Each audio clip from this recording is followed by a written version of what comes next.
Good morning, friends. We should probably get started. Hello there. As you can see, we're going to have a catered breakfast in a few minutes, so the waiter will be by to take your order.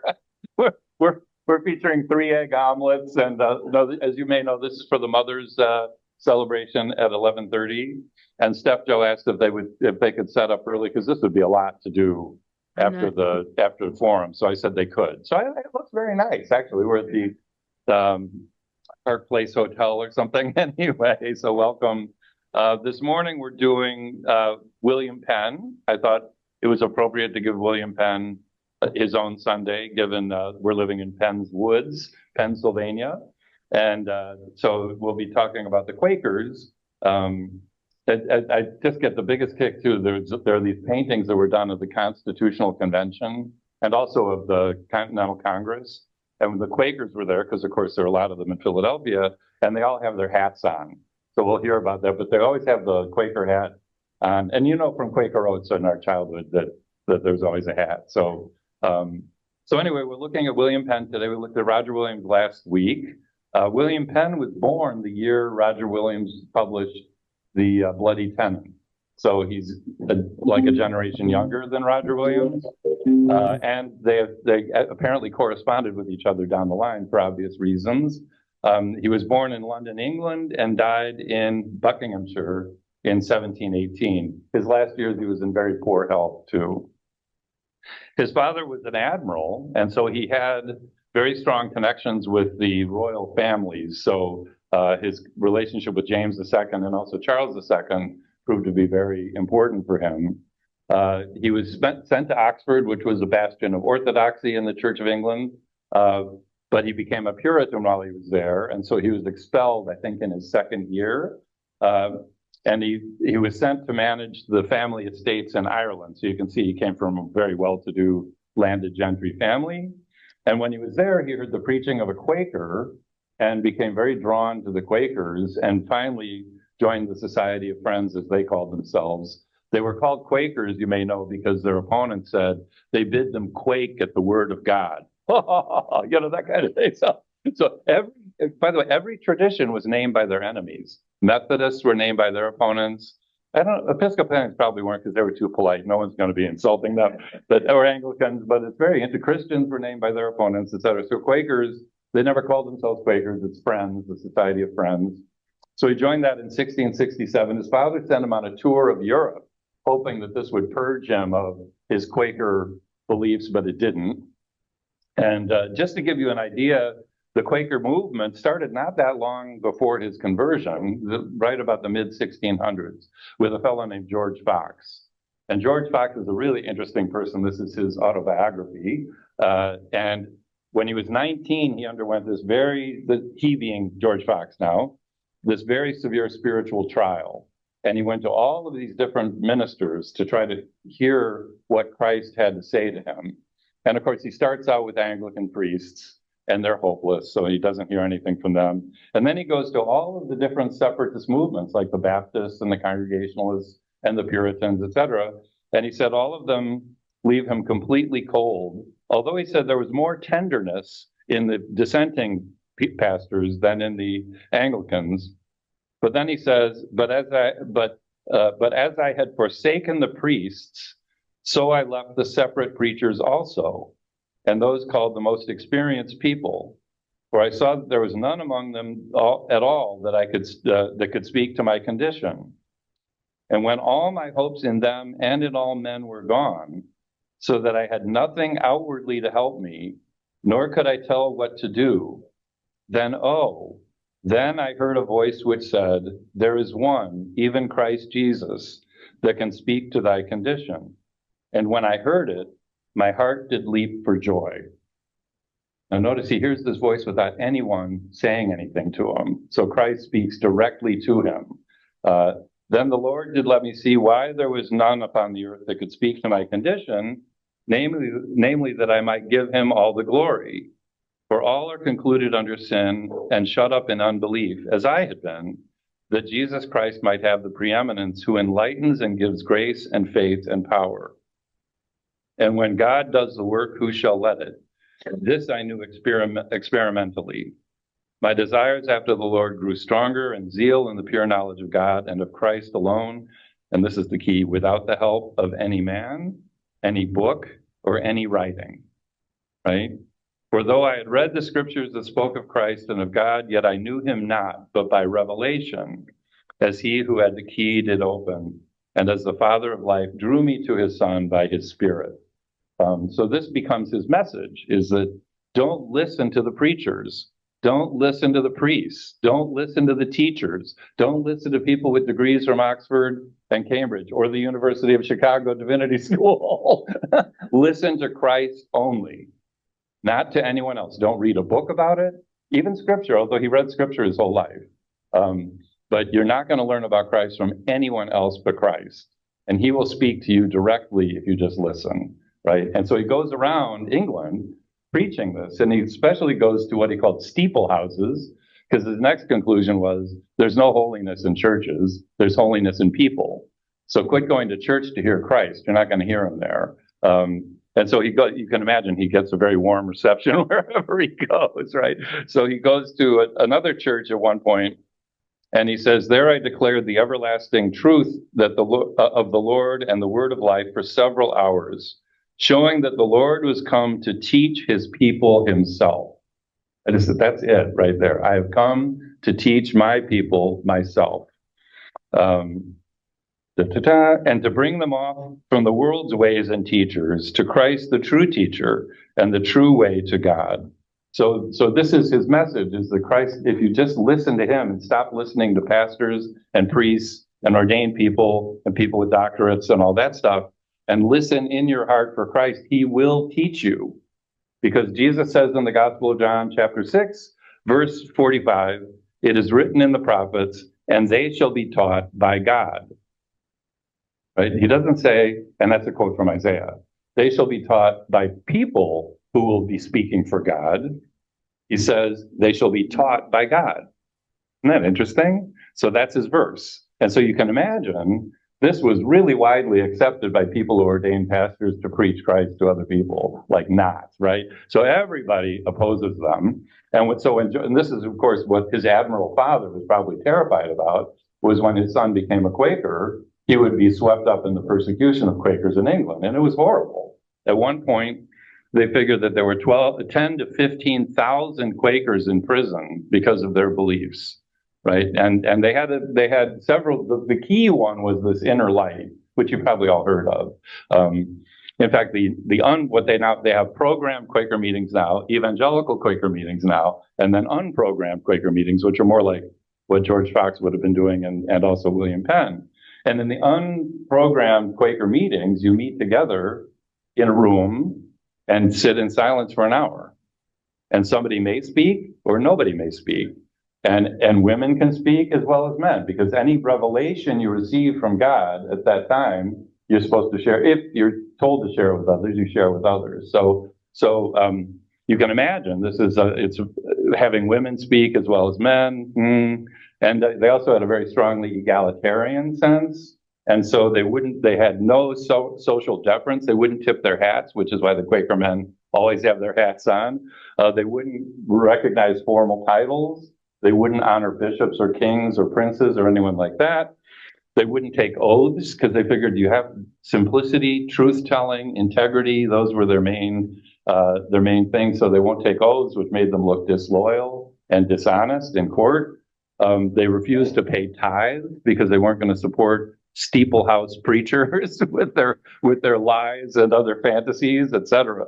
And so all of this provokes a very strong reaction to them. And virtually everybody hates them, and everybody wants to see them gone. Because you can imagine, if you're telling people, don't listen to your preachers and priests and ordained people or anyone, and get out of these churches because they're not holy anyway, you're not going to learn anything. They're just undermining the entire fabric of religious life and creating something quite new. So I mentioned that by the late 1600s, there are 10,000 to 15,000 Quakers in prison. Many died in prison.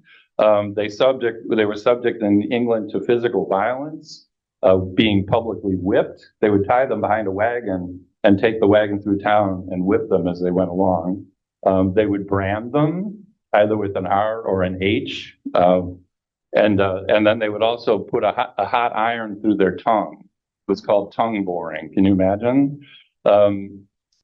It was equally bad, by the way. That was in England. It was equally bad over here. So the New England colonies run by the Puritans really hated Quakers, like really hated Quakers. My wife's family came in the 1600s in Connecticut. They founded a congregational church called in Stamford, Connecticut, and one of their daughters in that family became a Quaker, and they sold her into slavery. Right, so that was and there was a Puritan pastor, the Reverend Norton in Boston, who says, I would carry fire in one hand and faggots in the other, that would be like pieces of wood, to burn all the Quakers in the world. He was a very prominent preacher, by the way. In the colonies, especially in New England, if Quakers were found out, they'd be severely whipped. They would have, if they were arrested one time, they'd have an ear cut off. If they came back, and they would keep coming back. That's the amazing thing about them. If they came back again, they'd have the other ear cut off. Women would be severely whipped. They would thought women in particular were dangerous. They would also have their tongues bored, just like I was describing. And in some instances, and they would also whip them through town by tying them behind a cart. And in some instances, they'd be hung.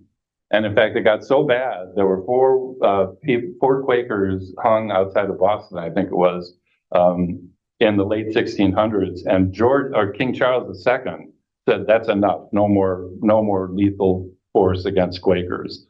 So it was really bad. That's just to give you the context out of which Roger Williams, George Fox, William Penn. Too many names going on up there. William Penn.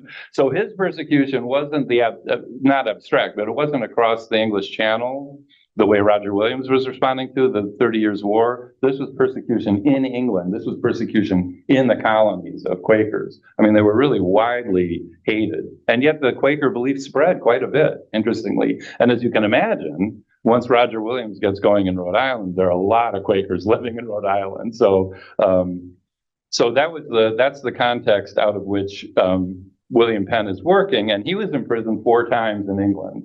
And it's when he was in prison then that he wrote, and I love the long titles, he wrote this treatise in 1670, A Great Case of Liberty of Conscience, debated and defended by the authority of reason, scripture, and antiquity. He wrote many, many books, but this was one of the most famous. And this argument, unlike Roger Williams, this argument actually gets taken up by subsequent thinkers like Jefferson and Madison and the Constitution. So it'll sound very familiar, but it wasn't very familiar when he made this case. And so we owe him a debt of gratitude, if you like religious liberty, that he was willing to suffer in this way. So just looking then at the Great Case of Liberty of Conscience, which is a handout, there's a killer sentence, which several of you have pointed out to me, the opening one, where he defines the terms. Liberty of conscience on the one hand, and imposition, restraint, and persecution on the other. And it is helpful, actually, to see what he means by this. So the whole case is going to be made on the basis of conscience. This is not what Roger Williams did. Roger Williams made his case on the basis of Jesus' commandment to let them both grow until the harvest, the wheat and the tares.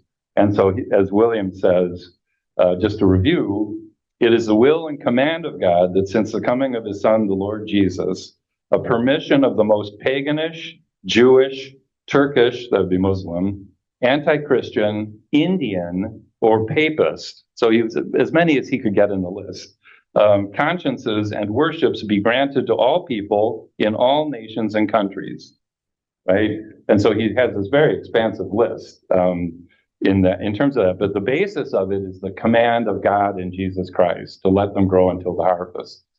Penn is going to make his case on the basis of conscience. So it's an anthropological argument. Every human being has a conscience, and this is the locus of worship, and that's what Williams thought also. But the conscience is inviolable. That's going to be Penn's argument. And so you can't impose on it. and it must be granted freedom. It must be granted liberty. So the definition of liberty of conscience, he wants to make clear he's not just talking about the liberty to think what you want and believe what you want, although that was very much something you could be punished for or killed for, even in that day. But it's also your behavior based on what you believe to be true, which you can see then if you're a Quaker, you would have very different behavior based on this inward faith that you would have. So you wouldn't doff your hat. You wouldn't use honorary titles. You wouldn't practice war. They were pacifists too. That's another thing I forgot to mention that was very important. So they were strict pacifists. You wouldn't go to churches, right? But you would meet your own way. And if you shouldn't be punished for any of that as long as it doesn't violate the civil law of the land, right? If you meet together and for religious purposes to commit murder, that's not liberty of conscience, right? So that's always going to be a gray area that'll have to be negotiated. You know, same thing with Williams, okay? But he wants to make sure when he talks about liberty of conscience, he's also talking about behaviors rooted in what your conscience tells you is true, right, and good, not just in what you're thinking. Because you could say, you know, well, it's fine, you can think what you want. We're still throwing you in prison because you're acting in this weird, you're not going to Anglican churches. We're going to imprison you. Okay. And then the second thing is by imposition, restraint, and persecution, which he's going to argue against, we don't only mean the strict requiring of us to believe this to be true or that to be false, like the 39 articles were in England, and upon refusal to incur the penalties enacted in such cases. But by those terms, we mean thus much: any coercive law or hindrance to us from meeting together to perform those religious exercises which are according to our faith and persuasion. So any roadblocks that could be created to keep Quakers from meeting together or taxing them more than other citizens because of their behavior and their belief, or taxing them more because they won't support the tithe that supports the Anglican Church, things like that. So it's very good. He sees how subtly this can take place. So you can say, well, I'm not restricting your conscience. I'm just going to tax you double, what your Anglican neighbor is being taxed. So those are the basic definition of terms that he wants to set out. But then he goes ahead and makes his argument. Yes.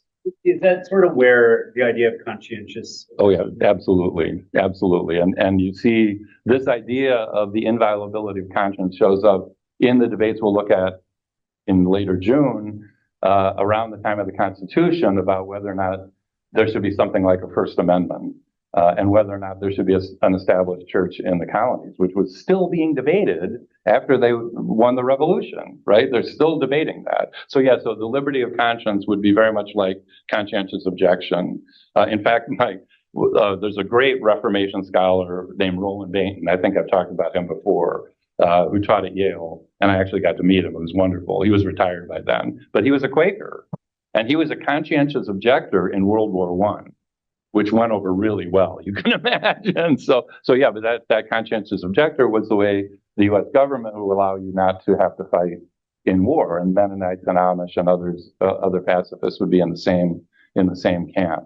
So that's the same idea, the conscience. And then the Roman Catholic Church of Vatican II also advocates freedom of conscience in their decree on, it was the last document they passed on the freedom of religion. So it becomes a very important thing, but Penn is like right out of the gate. So that's why I think we will doff our hats to him, even though you would not return the favors. Okay, so those are the terms by which he's and the conscience. I mean, it's an interesting thing. We can talk more about that. Conscience, the centrality of conscience comes especially out of the Reformation, and especially out of Martin Luther. Because the center of Luther's struggle was a terrified conscience on account of sin, death, the devil, the law, etc., the wrath of God. And so the conscience becomes the central reality in the religious life of Protestants, the terrified conscience and the consoled conscience. And so the conscience becomes the locus of faith. And it has this immediate relationship to God, right? Everyone's conscience is an awareness of God's judgment that everyone has. And it holds you accountable directly to God. Doesn't matter what anyone else tells you. And so that then becomes the reason. Luther and others were focused so much on that. That becomes the reason a century later, Williams and Penn are defining religion as conscience, right? It's your relationship to God. And that can be formatted different ways, but if you conscientiously hold something, then that should be inviolable. That's what, and then if your conscience tells you to behave in a certain way because of your conviction of conscience, that's what they're trying to argue you should have freedom to do, which they don't. In 1670, they're still being persecuted. So he says his main argument starts right in that third paragraph, that short paragraph. We say that imposition, and he's already defined these things, restraint and persecution for matters relating to conscience directly invade the divine prerogative. Right? So if you interfere with people's consciences, you're interfering with God. Right? It's just that simple. That's God's domain. You got to get out of there, right? So it's an idolatrous move, actually, to interfere with people's rights of conscience. And then so why would that be the case? Well, the first, he says, if we do allow the honor of our creation due only to God, and that no other besides himself has endowed us with these excellent gifts of understanding, reason, judgment, and faith. So notice faith is also an endowment of God. And consequently, that God only is the object as well as the author, both of our faith, worship, and service, then whosoever shall interpose their authority to enact faith and worship in a way that seems not to us congruous with what he has discovered or revealed to us to be faith and worship, whose alone property it is to do it. What a sentence, right? Here we go. Or to restrain us from what we are persuaded is our indispensable duty. They evidently usurp this authority of God and invade his incommunicable right of government over conscience. Right? So if you think you can interfere with the way somebody believes, you are playing the role of God. You're knocking God out of the room and saying, I'm God. But it's an astonishing argument and very, very powerful. For the inspiration of the Almighty gives understanding, and faith is a gift of God, says the divine writ, right? Scripture. So God alone can give faith because God alone has authority and conscience. And if your conscience knows that God has revealed X to you, then that's your religion. And nobody can interfere with that. The only one you have to answer to is God. No other human being, right? It gives you tremendous courage, by the way, if you believe that to be true. I answer to God, not to you, right? That's why the Quakers kept coming back. Even though they get one ear cut off, they get the next ear cut off, they get their tongue bored, because they wanted people to know you're free of these priests. You're free of these pastors. You're free of these teachers. Christ will teach you himself. He wants to teach you himself in your conscience. Just listen to him. And then you can just see, they got hell to pay for that, but because it was in their conscience and they believed so deeply in this, they would just keep going that way. So it's a really very moving portrayal. And we'll see, especially when we get to James Madison later on, he's basically making the same argument. So Penn's argument really has quite a wide impact in our country. Then he says, secondly, and we'll see this also, we'll see when we get to Thomas Paine as well. One of the ways you try to show your opponents wrong is you link them with the papacy, right? So the original tyrant was the Pope. I'm really serious, by the way. The original tyrant is Pope. And so anyone else who starts acting like the Pope is a tyrant, right? And then eventually they get to George III as the Pope. The George III is a tyrant. So they use all the rhetoric that developed over a century against papal tyranny to talk about monarchical tyranny. It's and that's America. That's about as American as it gets, which is why places like Notre Dame, where I used to teach, were so interested in making their presence known in a big and glorious way, because they were constantly being shoved out of the mainstream American discourse. So you'll see this in Penn here. He says, secondly, such magisterial determinations, like you have to believe a certain way, carry an evident claim to that infallibility which Protestants have hitherto been so jealous of owning, that to avoid the papists, they have denied it to all but God himself. So only God is infallible. That's what the reformers said. And so if you say you have to believe a certain way because the temporal ruler will punish you if you don't, you're saying the temporal ruler is infallible. Because he or she had better be if they're going to punish you for not believing what they say you should believe, right? So it's a really interesting argument, actually. It's like, where do Protestants get off making an infallibility argument? Williams, these names are now scrambling around in my head. Williams makes exactly the same claim, that if you let rulers decide this for you, you just exchange one tyrant over conscience for another, right? And he said, because the Protestants were all about, the Inquisition's such a horrible thing. And Williams was like, really? That's what you're all doing. You're running an Inquisition. So don't talk about the papists that way, or papists is their word for it. Okay, so that's another interesting argument.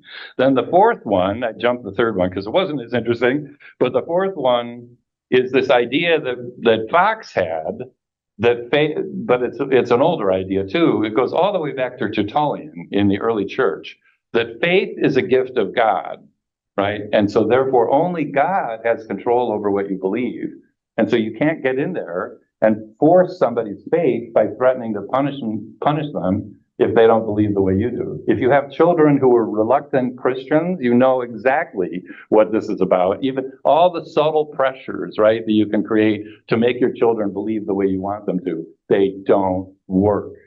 They either create really good hypocrites or really resistant, rebellious, anti-Christian people, especially pastors' kids and preachers' kids. They're kind of notorious this way.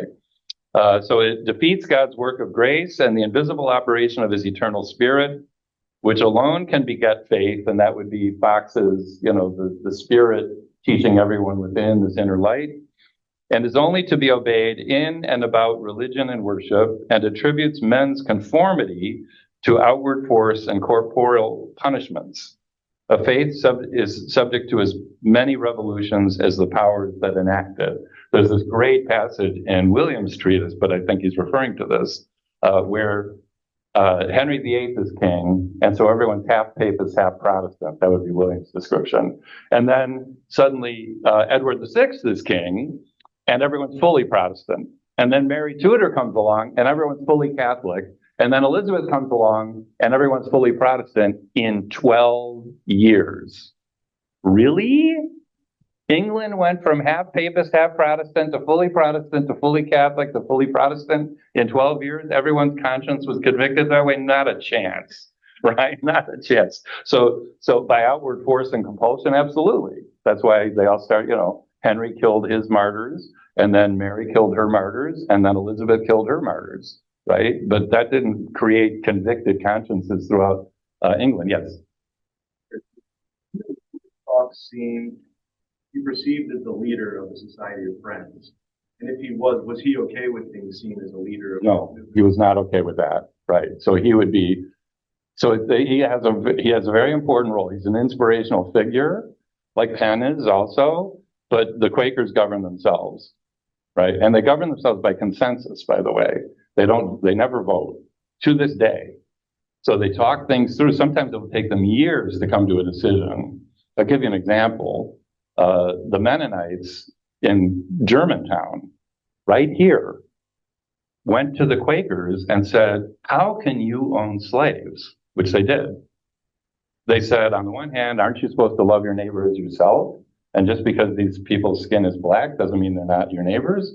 And so you should love them as yourself. I mean, you'd think this would be self-evident, right? And the Quakers were like, oh, yeah, that's interesting. And then he said, the next move was fascinating. He said, you have liberty of conscience, right, in your worship of God, and yet you will deny these people their liberty and enslave them. So we'll see in coming weeks how this quest for liberty of religion leads directly to quest for civic liberty. Right? And so they throw the gauntlet down. They made a proposal to the Quaker meeting in Philadelphia that they should revoke their support of slavery, because William Penn owned slaves, other Quakers owned slaves. They were often very wealthy. And so they took this under advisement, and they met for years, and then finally came out against slavery. And they're very well known as being some of the major leaders of the Underground Railroad and abolitionist movements, et cetera. So you would think the Quakers were all along abolitionists, but they weren't. The Mennonites brought that idea to them. So it's really interesting, but that's just to give you an example of how the consensus model worked. They never really made a decision. They just got to a point where everyone agreed or everyone disagreed with whatever was before them, right? So that goes to your point. What they tried desperately to avoid was, well, George, what do you think? Or well, William, what do you think? So if Fox would contradict himself if he said, I am the teacher that taught you all of this. But on the other hand, nobody would have thought that way if George Fox hadn't gone around England saying, Christ has come to teach you himself. So it's a paradox, right? And Jesus went around telling people, God will come and teach you himself. So, but yeah, they would not see anyone as their leader because they don't believe in bishops, they don't believe in ordination, they don't believe in advanced degrees, etc. And so does that answer your question? Yeah, but it does seem like he was a testament to his own belief. Oh yeah, absolutely. He took over and said, well, now I am the leader of this thing I've created. Yeah, he wouldn't, but he never said that. Yeah, he would say the Spirit is the leader of this movement, not me.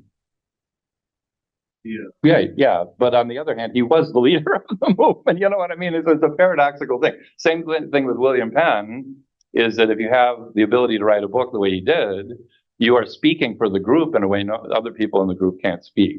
So but they always try, they would always put themselves into the community. They wouldn't no one stands above the community in this period. Now, later on in the program Quaker movement, they have preachers, right? And they have a liturgy and all sorts congregational worship. So there are different forms of Quakerism, but in this period, it's still very egalitarian. But it's a question here and then Gay.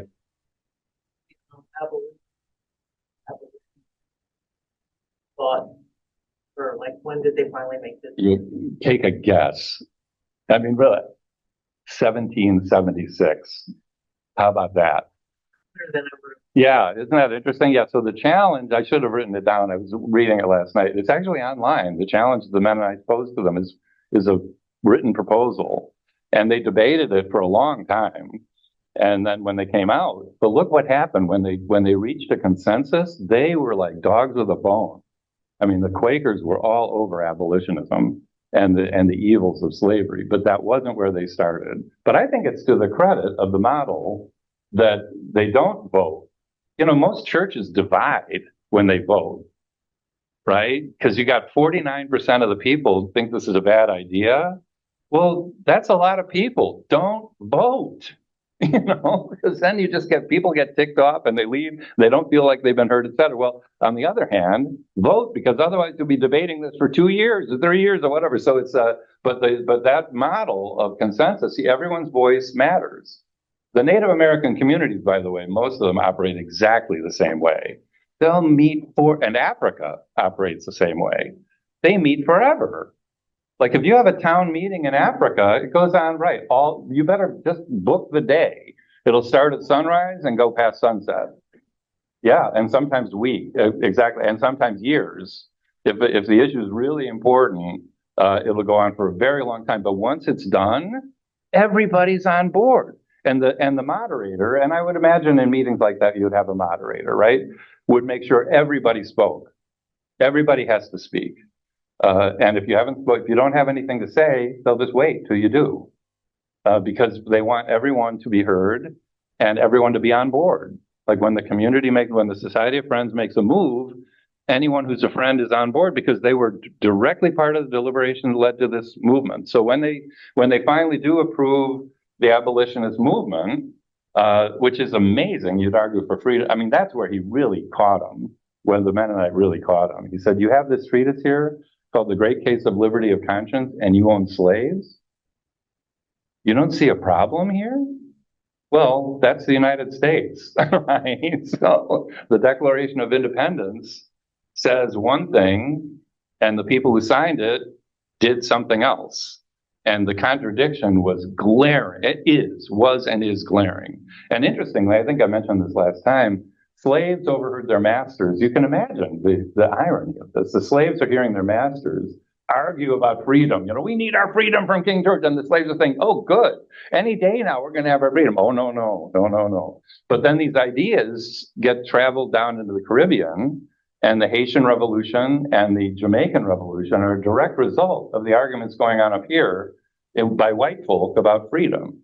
So I love that Mennonite document because he called them out right away and said, you're arguing for liberty of conscience and you're holding slaves? Yeah, you had a question. Children thinking about the well, but one of the ways that I can see that they were taught were not reading is because they were always talking about God, Christ, informing the conscience and directing. So the pointing wasn't to themselves, right, or for leadership, God. And I think there's something we need to remember. And I think it's the one thing that always distinguishes a deep religious community from cult. Cult has the leader and the pointing those and that. The other thing I flashed on earlier is that, what do you do with a statement without your inspiration? Right, with fear and trembling. For God is at work in you. If God is, no, exactly. That was one of their favorite lines. I didn't mean to cut you off, but yeah, but God is at work in you would be a Quaker idea, actually. Does that, I didn't mean to finish your sentence. We're on the same wavelength. Okay, good. No, yeah, no, this is something, I agree with you completely. This is something that even the deists, and the deists are badly, if you've seen the American Revolution series by Ken Burns, which is great, by the way, their handling of religion is very media, right? Deists believe in a remote God who has nothing to do with the world. That is complete baloney. Deists believe this. Every human being is answerable to God directly in conscience. And there will be a day in which you'll be judged. And you have to answer. And no one's going to answer for you. That's why they were very suspicious of the church. Because the church kept absolving you of things that you may not be absolved by God for. Or the church kept imposing things that God might not hold you guilty for. Right? So you have to get all these other voices out of there so that you can hear God. But they believe deeply that everyone's going to answer to God. And they're going to suffer eternally as well as temporally for that. So, I mean, this idea that people like Jefferson had this very, I don't know what, view of God is just not true at all. They had a very providential view of God and a very moral view of God, but it was also especially this view of conscience, right? And I do think you're right. I think this is an element of our religiosity that's gone, right? We think we're accountable to each other, but we don't think everyone's accountable to God. At least I hate to say it. David would immediately throw a flag on the field and say, Randall, you use we language and not I, me, mine. But my sense is this is not a very common, I don't hear many people talking about this. I'll put it that way. And it's very important. Without conscience, there's no freedom of religion in America, right? Or anywhere, right? Because the Roman Catholic Church wisely, in their document of Vatican II, focused on the conscience, right? It's the liberty of conscience, and the church can't interfere with that, and the government can't punish you for it. So this conscience, but I have a Catholic moral theologian friend who just retired, Jean Porter, and she's from the South, and she said, I just don't know why all you Protestants are so interested in conscience. Anyway, so it is a unique thing. The Catholic theologians don't have quite the same interest. Yeah, Paul. Are you saying that the deists like George Washington and Thomas Jefferson were influenced by the Quakers in their belief, or does that? Yeah, I am. I'm saying that this book actually, what we'll see later on are arguments that sound a lot more like this than they do Roger Williams. Although Williams is very influential, don't get me wrong. And it's a double-barreled thing because Williams is saying, don't you tell me about Jesus. Jesus said, let them grow till the harvest, right? So if you're a Jesus-centered person, then Williams is your guy, right? You have to let them go to the harvest. If you're not, if you're a theocentric person, like Washington, Jefferson, Adams, Madison, et cetera were, then this is your argument, right? God is the Lord of conscience, and you answer only to God, and nobody should interfere with that. There's a very moving statement that James Madison makes in this debate in Virginia over religious freedom, which sets the table for the First Amendment. And it sounds like it could have been written by William Penn.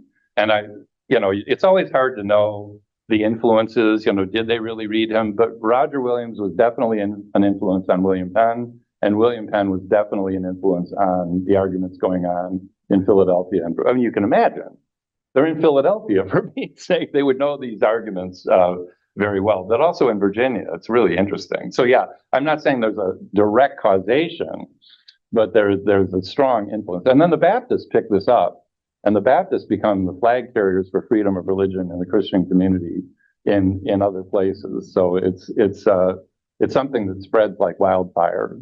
Yes. Do you just believe that Christ was God? Short answer, no. They don't believe in the Trinity. They don't believe in atonement. They don't believe that the Holy Spirit's now they might believe in the Spirit. That's a tougher one. But no, they don't worship Jesus. So yeah, that's where the and Penn, actually, it's hard to know. The Quakers, at one point, Penn writes a treatise that's anti-Trinitarian, and then later on he takes it back and affirms the Trinity. But it's not the Trinity. It shows up in George Fox, though, because the Spirit of Christ is Christ teaching you interiorly, which brings you to God, the Father. So Fox's piety is very Trinitarian in nature, but the doctrine of the Trinity would not be of any interest to them. But denying the Trinity would not be of interest to them either, because then you're just getting into another, you're telling people what they have to believe.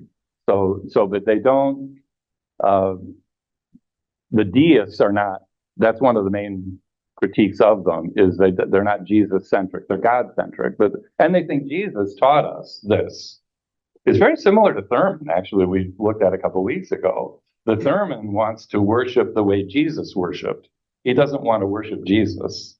Right? And so Jefferson wants to live and act and believe what Jesus did. He doesn't want to believe in Jesus. Right? But there are deists who had a more Jesus-centered faith as well, but the doctrine of the incarnation was not one of theirs. Yeah. The fathers of our nation were not Judean. Well, first of all, they were neither Jewish nor Christian. This thing called Judeo-Christianity doesn't exist. But that's another argument. But yeah, so but they are. I mean, we'll have to see. We'll actually look at the first 4 presidents and their religious proclamations, actually, or lack thereof, to see just exactly what did they mean by religion. Because what we'll see is, on the one hand, they're not Christian, they're not Orthodox Christians, no. Although many of them were Anglicans, right? But they're the rationally purified Anglicans, I'll put it that way. And on the other hand, they're much more religious than secularizers want us to believe. And they're much more interested in religion than secularizers want us to believe. And so it's a very interesting thing. What do they mean? And we'll look at this on our last day in June. What do these people mean by religion? Right? Is it full bore evangelical Christianity, or is it something else? But it's not nothing, that's for sure. So it's an interesting question that way. So anyway, yeah. So I hope I think that's it. Then the last point he makes is that it's God's tribunal before which we have to answer.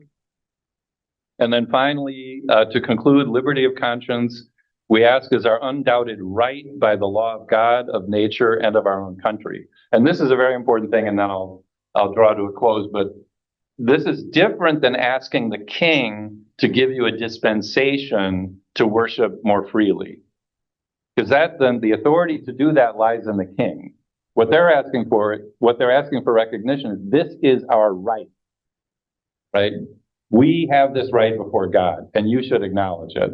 It's a really different way of thinking than please grant us the liberty to do X, Y, and Z. So these edicts of toleration that the kings issued in England were great. They stopped persecution, but they weren't this. They weren't, we have this by right. We have this by right of conscience, and you have to acknowledge that. So that's a move that Penn is making, which Williams is kind of assuming, but Penn makes that the central argument of his treatise. And it becomes you can imagine, we hold these truths to be self-evident, right? This is the kind of argument he's making already here, a century earlier. So, all right. I don't want to run over, but your breakfast will be here any minute. So, anyway, those of you who are coming back for the Mother's Day brunch, it will be at 11:30. It should be a wonderful time. So thank you very much. Thank you. I don't want to go longer here.